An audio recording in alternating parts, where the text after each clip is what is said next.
Everyone, welcome to Brain Shocks. तो इस video series में हम कर रहे हैं गेट एप्टीट्यूड के प्रीवियस ईयर क्वेश्चंस और इसका लिंक आपको डिस्क्रिप्शन में मिल जाएगा। आप पहले वीडियो से आगे देख सकते हो। ठीक है, तो हर वीडियो में हम ऑलमोस्ट पांच क्वेश्चंस करते हैं और इस वीडियो का पहला क्वेश्चन है कि an air pressure contour lines joins locations in a region having same atmospheric pressure. The following is an air pressure contour plot of geographical region. Contour lines are shown at 0.05 bar intervals in this plot. ठीक है, तो जो lines है ना same pressure को denote कर रही है। मतलब जैसे अगर मैं ये लाइन की बात करूं तो ये सेम लाइन पे प्रेशर कितना है 0.95। ये वाला लाइन यहाँ पे प्रेशर कितना है 0.9। ठीक है, और जो डिफरेंस है दोनों में देखो 0.05। देखो ये 0.95 है ये लाइन और ये लाइन है 0.9। ठीक है, दोनों में डिफरेंस कितना है 0.05। तो ऐसे ऐसे यहाँ पे 0.05, यहाँ पे 0.05। फिर उन्होंने क्या बोला कि if possibility of thunderstorm is given by how fast air pressure rises और ड्रॉप ओवर ए रीजन। मतलब कितना प्रेशर डिफरेंस होगा उस रीजन में। ठीक है, तो उस पर डिपेंड करता है कि थंडरस्टॉर्म मतलब तूफान आएगा या नहीं आएगा। फिर उन्होंने बोला which of the following region is most likely to have a thunderstorm. तो जैसे पी रीजन है, तो पी रीजन में अगर मैं बात करूं, पी रीजन में मैक्सिमम प्रेशर जो है वो है 0.95 और मिनिमम है 0.9। तो पी रीजन में चेंज जो है वो 0.05 का चेंज है। ठीक है, maximum to highest to lowest है ना। अगर मैं क्यू की बात करूं, क्यू कहाँ पे है, क्यू यहाँ पे है। देखो क्यू में तो कोई वेरिएशन है ही नहीं, सेम रीजन में ही है ये। ठीक है, तो इसमें कोई दिक्कत नहीं है। यहाँ तो बिल्कुल लीस्ट चांस होगा कि थंडरस्टॉर्म आएगा।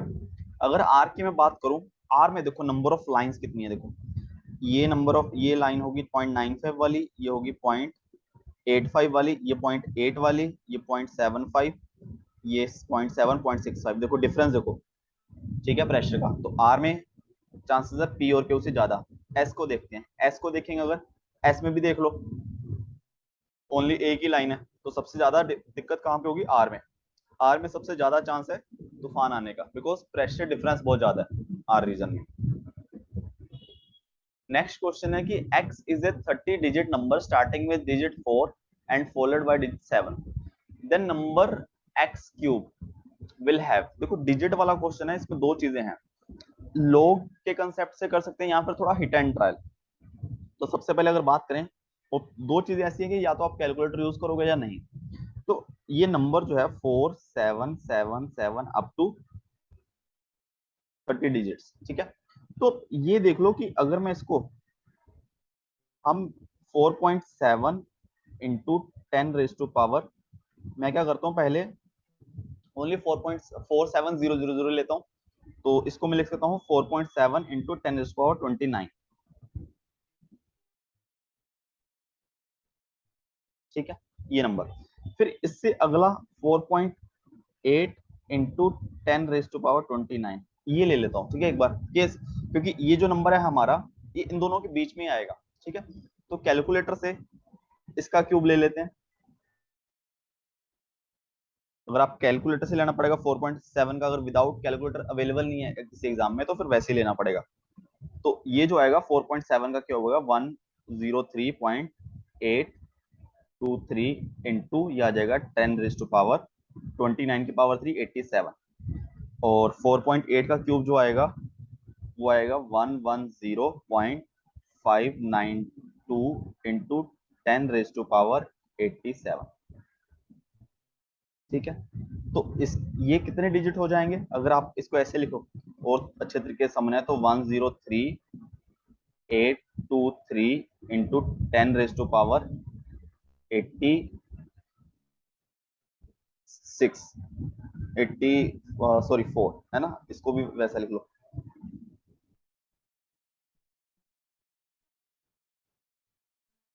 ठीक है, जो हमारा नंबर है इन दोनों के बीच में आ रहा है।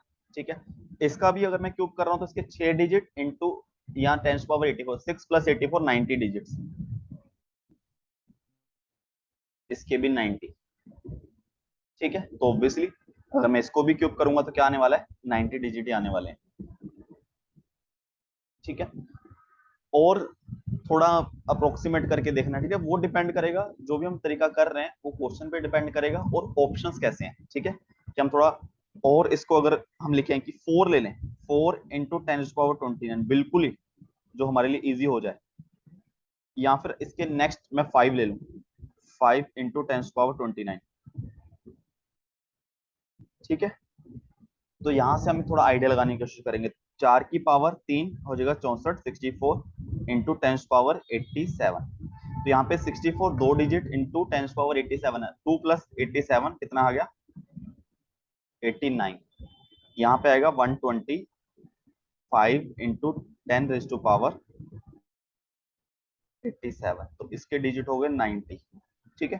तो कुछ रेंज नहीं आई, मतलब ये नंबर जो है इसके बीच में है, तो या तो इसके 89 होंगे या 90 होंगे, बट ऑप्शन में देखो 90 ही है, तो हम पक्का श्योर हो सकते हैं कि हाँ, ठीक है। तो इससे ये होगा विदाउट कैलकुलेटर इजी। बट इसमें क्या है, अगर 89 होता फिर तो हमें थोड़ी सी मेहनत शायद और करनी पड़ सकती थी, हमें 4.5 वगैरह ये सब लेना पड़ता। और जो नंबर डिजिट कंसेप्ट है उसमें एक और चीज है, हम लॉग से भी देख सकते हैं, ठीक है। ये तो चलो कि कोई भी नंबर है उसका अगर हम लॉग ले लें तो हमें नंबर ऑफ डिजिट उससे पता चलेगा। सपोज करो 89 है, ठीक है। 89 के डिजिट कितने, दो हैं। अगर मैं log बेस 10, log बेस 10, ठीक है, 89 लेता हूँ, log बेस 10 89, क्योंकि ये है कैलकुलेटर्स के लिए, तो इसका आएगा 1.949, ठीक है। अगर मैं बात करूं, कोई भी चार डिजिट है, 2 3 4 5, चार डिजिट है, तो इसका अगर मैं log बेस 10 लूंगा, 2 3 4 5, log 2 3 4 5, तो 3.370, ठीक है। तो ये देखो, इसमें देखो यहाँ पे डिजिट 2 है, तो इसका जो log आया वो 1 पॉइंट समथिंग आया, ठीक है। इसके डिजिट 4 हैं, इसका log आया 3 पॉइंट समथिंग, ठीक है। इससे कोई मतलब नहीं है हमें, ठीक है। तो बस ये देखो 1.1, ये जो आया 1 plus 1 is equal to 2 digit, यहाँ पे 3 है, 3 प्लस 1 कितने, 4 डिजिट, ठीक है। ऐसे कोई भी नंबर लो, उसका log लेके देखो, तो कोई भी 3 पॉइंट समथिंग मान लो कोई नंबर लिया 5 डिजिट का, उसका log जो आएगा 4 पॉइंट समथिंग आएगा, ठीक है। तो इसी केस में हम क्या कर सकते हैं कि मैं 4.7777 इंटू 10⁻20, अच्छा मुझे किस चीज का डिजिट फाइंड करना है, x की पावर क्यूब का, ठीक है। तो मैं क्या करता हूँ, log बेस 10 x क्यूब ले लेता हूँ। सबसे पहले तो 3 ही बाहर आ जाएगा, ठीक है। 3, अब ये तो कैलकुलेटर से ही होगा, तो x को क्या करो आप, 4.777 जितना भी कैलकुलेटर में लिख सकते हो, 7 जितने भी आ रहे हो उसका उसको लिख लो इंटू 10⁻29, ठीक है। ये आ जाएगा 3 log a into log b की वैल्यू क्या होती है, log बेस 10 4.77 जितना भी लिख सकते हो, ठीक है, प्लस log बेस 10 10⁻29, ठीक है। अगर आप log में 4 बार 7 लिखूंगा, ठीक है, log 4.777, क्योंकि उसके बाद ज्यादा फर्क नहीं पड़ने वाला, ठीक है। तो 4.777 इसका जो आया log वो आया 0.6792, ठीक है। 4 5 डिजिट लिख लो, कैलकुलेटर है फिर तो कोई दिक्कत है ही नहीं। और log बेस 10 10⁻29, तो ये 29 ही आ जाएगा। तो ये आ जाएगा 3 इंटू 29.67921, तो आ जाएगा 29.67921 इंटू 3, तो ये कितना आ गया, 89.03763। तो कितने डिजिट आएंगे, यहाँ पे है 89, 89 plus 1 is equal to 90,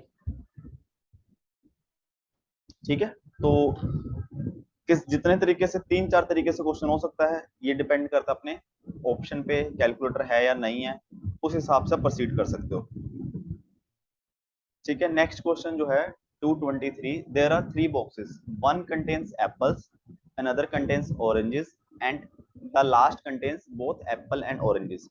all three are known to be incorrectly labeled. If you are permitted to open just one box and then pull out and inspect only one fruit, which box would you open to determine content of all three boxes? ठीक है, हमें सिर्फ 3 boxes हैं, Apple, oranges और both Apple oranges के, तीनों के label अलग अलग लगे हुए हैं ना, गलत हमने लिख रखा है। हमें सिर्फ एक बॉक्स खोल के देखना है, फिर हमें बता एक फ्रूट निकालना है, फिर हमें बताना है कि सारे सही हो जाए, सबका पता चल जाए हमें कि इस बॉक्स में क्या है। तो ये पॉसिबल है अगर हम एप्पल में से का बॉक्स में से फ्रूट निकालें, यहाँ जिसपे एप्पल एंड ऑरेंजेस लिखा है उस पे निकालें, या सी ऑरेंजेस। तो यहाँ फिर हम डिटरमाइन नहीं कर सकते। तो हमारे पास 3 बॉक्सेस हैं पहले तो।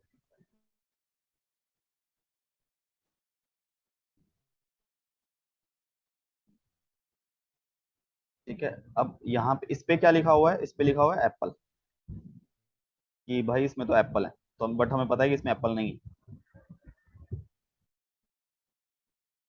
इसमें लिखा है ऑरेंजेस, ए ओ लिख देते हैं, छोड़ो, एप्पल ऑरेंजेस, यहाँ पे एप्पल एंड ऑरेंजेस। ठीक है, बट इसके अंदर गलत है। इसके अंदर गलत कैसे है कि हो सकता है इसके अंदर ऑरेंजेस हो, इसके अंदर एप्पल एंड ऑरेंजेस हो, इसके अंदर एप्पल हो ना, तीनों गलत है ना, ये एक चांस है, हमें नहीं पता। तो अगर मैं सपोज करो मैंने एक क्या किया, सबसे पहले बोला कि आप एप्पल वाला में से फ्रूट निकाल सकते हो, चलो मैंने एप्पल वाले में हाथ डाला, एक फ्रूट निकाल लिया। अब इसमें एप्पल तो नहीं है, ये तो हम श्योर हैं बिकॉज सब गलत है। या तो इसमें क्या हो सकता है, ऑरेंज, या इसमें एप्पल एंड ऑरेंज दोनों हो सकते हैं, यही चांस है ना। सपोज करो इसमें ऑरेंज निकला मेरे, अगर मैंने फ्रूट निकाला और ऑरेंज निकला, तब मैं कैसे श्योर होऊंगा कि ये सिर्फ ऑरेंजेस वाला बॉक्स है कि ऑरेंजेस एप्पल वाला बॉक्स है, मेरे को श्योरिटी नहीं पता चली।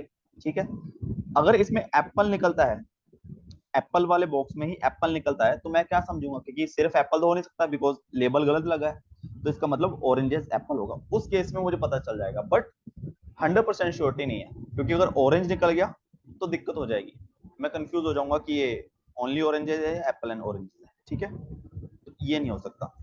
वही सेम चीज अगर मैं ओनली ऑरेंज वाला बॉक्स निकालूं, अब इसमें ऑरेंज तो नहीं आएगा, इसमें या तो एप्पल होगा या फिर ऑरेंज एंड एप्पल होगा। ठीक है, इस बॉक्स में से अगर मैंने हाथ डाल के निकाला एप्पल, एप्पल निकल गया, तब भी मेरे को दिक्कत है, मेरे को पता नहीं चलेगा या तो सिर्फ इसमें एप्पल है कि एप्पल एंड ऑरेंज मिक्स है, तो ये भी गलत है। अब इसमें देखो, ये बॉक्स में क्या होगा कि एप्पल एंड ऑरेंजेस लिखा हुआ है, मिक्स है दोनों, इसका मतलब गलत लिखा है, एप्पल एंड ऑरेंजेस मिक्स नहीं होंगे, इसमें या तो होगा एप्पल या ऑरेंज, एक चीज होगी दोनों में से। तो अगर मैंने सपोज करो एप्पल है, सपोज करो इसमें एप्पल है, ठीक है एप्पल है, मैंने एप्पल निकाला, मुझे पता चलेगा कि भाई इसमें तो एप्पल है, कंफर्म हो गया। इसका मतलब ये जो एप्पल वाला बॉक्स है, ऑब्वियसली इसमें एप्पल था ही नहीं, तो इसका क्या मतलब होगा। अब एक चीज और है, अगर यहाँ पे एप्पल है तो एप्पल एंड ऑरेंजेस अगर सपोज करो यहाँ पे होंगे, ठीक है, तो ऑरेंजेस यहाँ पे होंगे, ये तो पॉसिबल है ही नहीं बिकॉज ये चीज क्या है, इससे ये ऑरेंज ऑरेंज वाला सही हो गया, तो इसका मतलब क्या है, देख के समझ जाऊंगा कि एप्पल एंड ऑरेंजेस यहीं पे होंगे और फिर ऑरेंज का बचा यहाँ पे। अब सही है ना, सबके नाम गलत लिखे हुए हैं, तो मैं यहाँ से फ्रूट निकालूंगा, मैं समझ जाऊंगा। दूसरा केस क्या हो सकता है,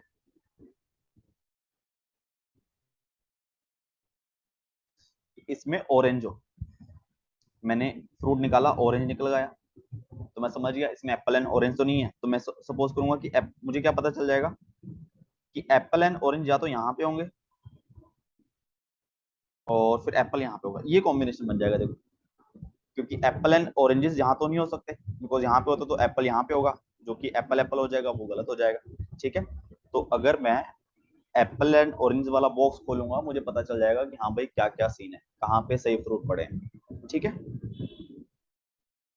नेक्स्ट क्वेश्चन है, a right angle cone with base radius 5 and height 12 centimetre is shown in the figure below, is rolled on the ground keeping the point P fixed until the point Q touches the ground again. ठीक है, अब देखो इसको समझने की थोड़ा समझो कि एक कौन पड़ा हुआ है हमारे पास, कौन कौन सी लाइन टच में है, स्लैंटेड टेढ़ी हाइट है, वो जमीन के साथ टच में है।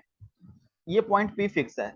अब मुझे कौन को मैं ऐसा रोटेट कर रहा हूँ, ठीक है, 360 डिग्री। तो मुझे कब तक टच करना है, जब तक क्यू पॉइंट दोबारा टच ना है, मतलब ये पॉइंट दोबारा यहाँ पे टच ना आ जाए। तो इसका मतलब इसका मोशन कैसा होगा, सर्कुलर होगा। ऐसा सपोज करो यहाँ पे पी पॉइंट है, ये टॉप व्यू बना रहा हूँ मैं, टॉप व्यू, ठीक है। तो यहाँ पे क्या है, ऐसे पड़ा है, क्यू पॉइंट यहाँ पे है, ठीक है। अब मैं जब इसको ऐसे रोटेट करूंगा, तब ये हर पॉइंट आगे जाके ये पॉइंट टच करेगा जमीन पे, ये टच करेगा, ये टच करेगा, ये टच करेगा, ये तो दोबारा क्यू। तो इसका जो क्या बोलते हैं, ये जो पाथ आएगा जहां पे पॉइंट टच कर रहा है, ये सर्कुलर ही तो आएगा, बिकॉज ये वाली लेंथ तो कांस्टेंट है, लेंथ जो क्या है, स्लैंटेड हाइट। और सपोज करो यहाँ पे आके क्यू पॉइंट दोबारा टच करता है यहाँ, ठीक है। अब ये देखो, जब इसका जो पेरीमीटर है ये वाला, हर पॉइंट टच करेगा यहाँ पे, पहले क्यू मान लो यहाँ पे टच है, फिर अगला पॉइंट यहाँ पे, ऐसे करते करते करते रोटेट करते पूरा क्यू यहाँ पे। तो इसका जो पेरीमीटर है, इसका पेरीमीटर और ये दोनों इक्वल हो जाएंगे, ठीक है। इसका पेरीमीटर कितना है, 2 पाई आर, यानी कि 2 पाई आर, आर कितना है 5, आ गया 10 पाई।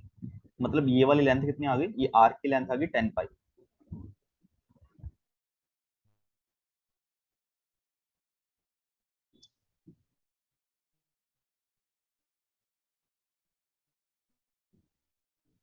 ठीक है, और इसका रेडियस कितना है, रेडियस ये वाला रेडियस है स्लैंटेड हाइट के इक्वल। तो ये किसके इक्वल आ जाएगा, 5 square under root R square plus X square. तो 5 और 12 है तो कितना आ जाएगा 13। ठीक है, ये एंगल हमें फाइंड करना है, at what angle P does कौन ट्रेवल। ठीक है, ये एंगल फाइंड करना है। तो हमें पता है कि इसका पेरीमीटर कितना आ जाएगा, ये पूरा सर्कल का आ जाएगा 13 2 पाई आर, यानी कि 26 पाई। ठीक है, एंगल किसने पूछा, रेडियन में पूछा है। तो अगर एंगल एक मिनट, एंगल 2 पाई है, अच्छा, अगर पेरीमीटर आर्क लेंथ 26 पाई है, तो एंगल कितना है 2 पाई रेडियन। 1 के लिए 2 पाई/26 पाई। अगर आर की लेंथ 10 पाई हो गई तो इसको कैंसिल करना तो कर सकते हो 13, तो 10 पाई/13, ये एंगल आ जाएगा। ठीक है, इस क्वेश्चन को थोड़ा आपको विजुअलाइज होना चाहिए बस, और कुछ नहीं है। ठीक है,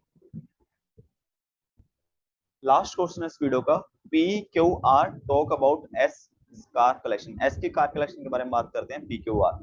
P states that S has at least 3 car. P बोल रहा है कि एस के पास मिनिमम 3 कार, एटलीस्ट 3 कार तो है, 3 4 5 6 7 8 कितनी भी हो सकती हैं।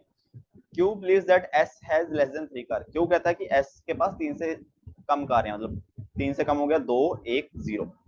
R indicates that to his knowledge S has at least 1 car, कि at least 1 कार तो है उसके पास, means 1 2 3 4 5 6 7 8 इतनी कारें हो सकती हैं।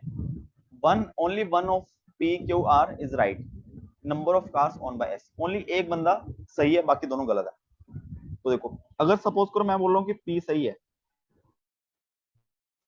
P Q R, P बोला है greater than equal to 3 car है, Q बोला है कि लेस देन 3 कार है, R बोला है greater than equal to 1 car, C लिख लो। ठीक है, अब देखो, अगर सपोज मैं बोलता हूँ कि पी सच बोल रहा है कि इसके पास 3 या 3 से ज्यादा कार हैं, तो पक्का क्यों तो गलत गलत है ना। पी और क्यू तो आपस में बिल्कुल ऑपोजिट हो गए। पी सच बोल रहा होगा, क्यों झूठ बोल रहा होगा, क्यों सच बोल रहा होगा तो पी झूठ बोल रहा होगा। ठीक है, अब बारी आती है पी और आर की। अगर सी ग्रेटर देन 3 है, तो सी ग्रेटर देन 1 तो है ही, इसका मतलब आर की बात भी सही है, इसका मतलब पी तो सही नहीं बोल रहा है, पी की बात तो हमें सुननी नहीं है। अगर मैं बोलूं क्यू की बात सही है, कि क्यू जो है बोला कि 3 से कम कारें हैं, तो बात सही है, तो पी तो फिर गलत ही बोल रहा है। बट अगर क्यू बोला 3 से कम कार है, 3 से कम कार तो 2 भी हो सकती हैं, एक भी हो सकती है। ठीक है, अगर दो कारें हैं तो अगर आर भी सच बोल रहे हैं इस हिसाब से तो इसका मतलब ये भी गलत है। अच्छा नहीं, इसमें भी हमें कंडीशन लगानी पड़ेगी। हम्म, अब ये देखो, पी गलत बोल रहा है, क्यों सपोज करो सच बोल रहा है, तो इसके पास दो कारें हैं, एक या जीरो। ठीक है, अब अगर दो कार हैं सपोज करो, तो आर भी तो ये बोल रहा है कि दो कार हैं, वन या वन से ज्यादा कार है, तो दो तो नहीं हो सकती, क्योंकि इस केस में तो आर भी सच बोल रहा है।